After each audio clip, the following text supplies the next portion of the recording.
Hello guys, ये देखिए question number आपका एग्जाम्पल नंबर जो है तो 11.3 है इलेक्ट्रिसिटी का। यदि किसी विद्युत बल्ब के तंतु का प्रतिरोध 1200 ओम है और यह बल्ब 220 वोल्ट स्रोत से कितनी विद्युत धारा लेगा, ये है आपका ए।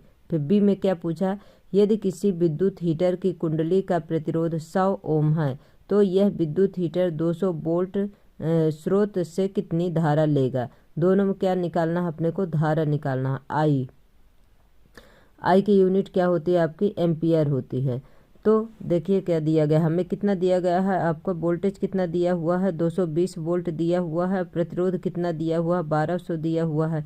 और आपका जो है तो ओम के नियम से जो है तो भी इजकल टू आई आर निकालते हैं। तो भी इजकल टू आई आर जब होता है तो आई निकालेंगे, जब आई निकालेंगे तो क्या हो जाएगा अपना जो है तो भी अपान आर हो जाएगा। यानी भी जो वोल्टेज ऊपर हो जाएगा, प्रतिरोध नीचे हो जाएगा। और जब भी अपान आर हो जाएगा तो 220 में किसका 1200 ओम का क्या कर देंगे अपन, भाग दे देंगे। जब भाग दे देंगे तो कितना आ जाएगा 0.18 एम्पियर, क्योंकि धारा को किससे लिखते हैं, एम्पियर से लिखते हैं। फर्स्ट का आ गया, क्योंकि इसमें जब भाग देते हैं तो आपका आता है 0.183333 करके आता रहता है, इसलिए 0.18 लिखेंगे।